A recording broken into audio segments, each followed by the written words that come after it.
झटका लगा है। यूपी चुनाव से पहले समाजवादी पार्टी के सामने एक बड़ी चुनौती आकर खड़ी हो गई है। सपा के कद्दावर नेता आजम खान और उनके बेटे अब्दुल्ला आजम को 2 पैन कार्ड के मामले में कोर्ट ने सजा बरकरार रखी है, जिसके बाद सवाल ये उठ रहा है कि आजम खान की सजा का असर क्या समाजवादी पार्टी पर भी पड़ेगा? क्या खत्म हो जाएगी आजम खान की राजनीति? नमस्कार, टीवी 24 नेटवर्क देख रहे हैं आप। मैं हूं आपके साथ शिखा मेहरोत्रा। यूपी की सियासत में एक बड़ा नाम, एक बड़ा चेहरा और अब एक बड़ा झटका। समाजवादी पार्टी के दिग्गज नेता आजम खान और उनके बेटे अब्दुल्ला आजम खान की मुश्किलें कम होने का नाम नहीं ले रही है।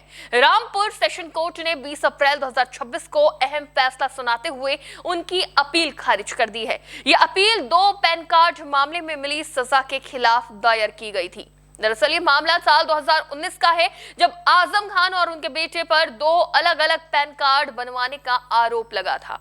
इस मामले में नवंबर 2025 में एमपीएमएलए कोर्ट ने दोनों को दोषी ठहराते हुए 7 साल की सजा सुनाई थी। इसके खिलाफ उन्होंने सेशन कोर्ट में अपील की थी, लेकिन अब अदालत ने उस अपील को भी खारिज कर दिया है। फैसले के बाद आजम खान और अब्दुल्ला आजम खान के सामने कानूनी संकट और गहरा गया है। फिलहाल दोनों रामपुर जेल में बंद हैं और अब उनके पास उच्च न्यायालय का दरवाजा खटखटाने का विकल्प बचा है।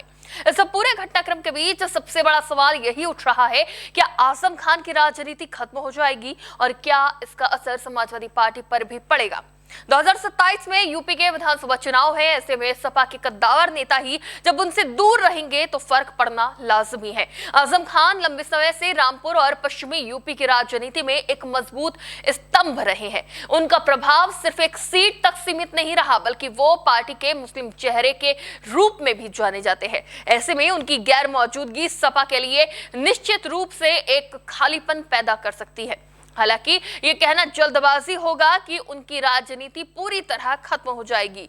भारतीय राजनीति में कई ऐसे उदाहरण हैं जहां नेताओं ने सजा के बावजूद वापसी की या फिर पर्दे के पीछे रहकर राजनीति को प्रभावित किया है। सपा को भी आजम खान से काफी उम्मीद है, लेकिन इसकी संभावना बेहद कम नजर आ रही है, क्योंकि आजम खान का ज्यादातर समय जेल में बीत रहा है। कुछ दिन के लिए वो बेल पर बाहर आते हैं और फिर किसी न किसी मामले में जेल चले जाते हैं। आजम खान पर कई आरोप है जिसमें उन्हें राहत मिलती फिलहाल दिख नहीं रही है, जिसको देखते हुए समाजवादी पार्टी के लिए यह समय रणनीतिक बदलाव का माना जा रहा है।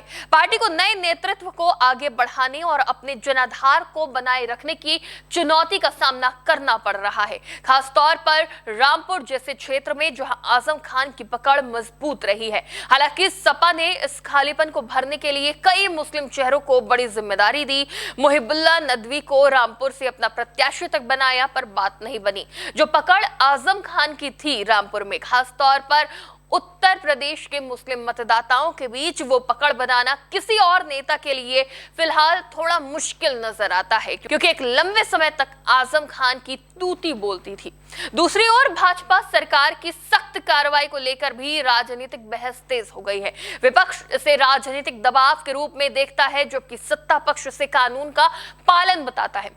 कुल मिलाकर आजम खान की सजा ने यूपी की राजनीति में एक नई बहस को जन्म दे दिया है।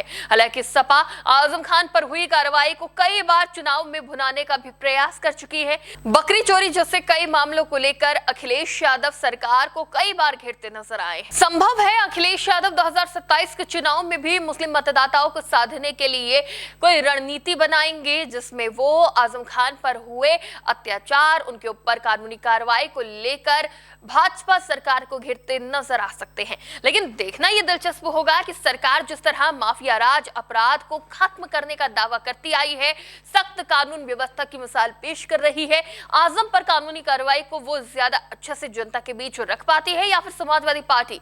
फिलहाल इतना जरूर कहा जा सकता है कि ये झटका बड़ा है आजम खान के लिए। आपको क्या लगता है, आजम खान की बड़ी मुश्किल किसकी मुश्किल आसान करेगी, समाजवादी पार्टी की या फिर भारतीय जनता पार्टी की? समाजवादी पार्टी इस चुनौती से कैसे पार पाएगी? किस तरह से 2027 में आजम खान समाजवादी पार्टी की मदद कर पाएंगे? इस पर आपके क्या राय है, हमें कमेंट करके जरूर बताएं। फिलहाल के लिए इतना ही। देखते रहिए टीवी 24 नेटवर्क।